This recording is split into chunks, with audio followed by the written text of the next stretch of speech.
still a believer. If you look at all the studies, this was just done last year by OSCE, you can see that there's almost a one-to-one correlation between freedom of expression and the state of a nation's democracy. When you begin to lose the facts, when people can't tell the difference between fact and fiction, the battle for facts becomes an advocacy for journalists.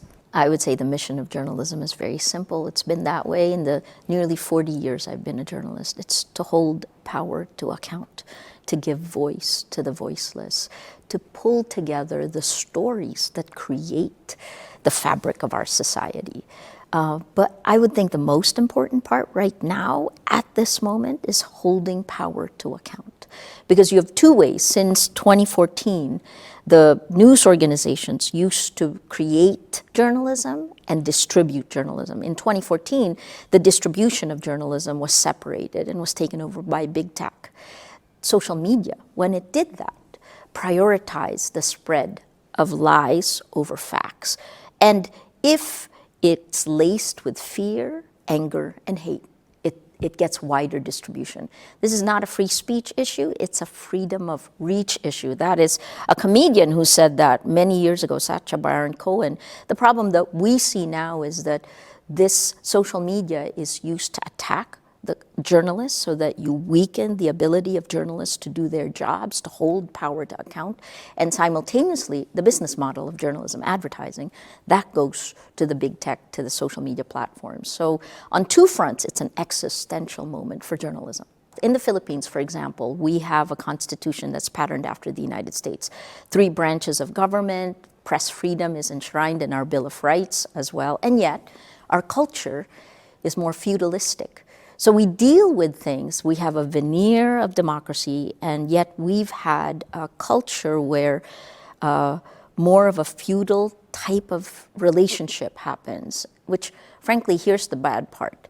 That's now happening in the United States, right? You're now seeing a kind of looking up to money and power in a way that was actually pushed away by the checks and balances of the US Constitution.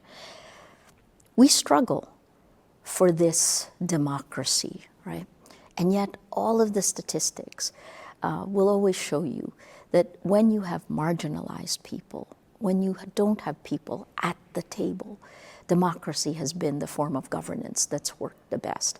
But of course there are differences in every culture, and today we're talking about putting food on the table, right? Can you buy a vote in the countries? Well, you could. In the Philippines, a local election, our elections would be peaceful if only 200 people died. Now I'm worried. Now there are private armed groups in the United States. Now I'm seeing the Philippinization of Western countries. It should not be regressing. We should be getting better, not getting worse. There are many ways you can tackle that, right? But the reality really is that this is power and money. And what you're seeing is broligarchy, is what someone has called it, an oligarchy that's technology, the people who have the power, connecting with powers of governance. And the United States, Trump and Elon Musk, Donald Trump and Elon Musk is the perfect example of this. Literally, what we are seeing globally is that the men, and they are men who control the technology, gives them godlike powers. And yet, they're only men who are arrogant, who lack humility, who lack wisdom. They do not have the wisdom of God. And to be false gods at this time in history, well, that won't play well, unless, of course, the whole world falls. So this is part of the reason there is greater need for religions, the Catholic Church, Islam, Buddhism, Hinduism. The major world religions need to step up. People of faith, the Jewish community. If we don't step up, then cults will take over. Faith is incredibly important to humanity. And when the distribution system rewards the worst of who we are, we need to remind people of the goodness of human nature. again, let's go back to technology. And it's a concept that was pushed out by tech companies, the concept of personalization. Imagine if every single person watching this can personalize their reality, like you never have to live with anyone else, right? Well, that's what tech is serving to you, your own personalized reality that you pull together because of your own cognitive biases.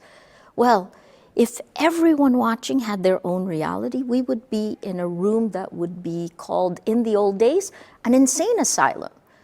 We cannot have our own realities. If we are to live together, to work together, to help each other, this is what a community is.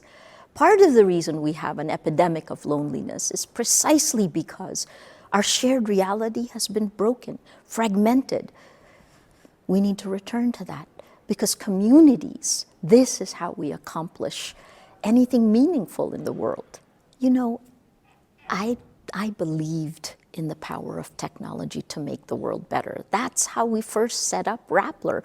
Rappler, we were the equivalent of alpha partners of Facebook in the Philippines. We knew Facebook better than people in Facebook knew Facebook, right? At a time when it was doing tremendous good. But as it got better in monetization, in making money, in using AI to micro-target us, it also began to personalize. Reality began to disintegrate. And so one of the first things that we did was something called Project Agos. The Philippines is at the front line of climate change.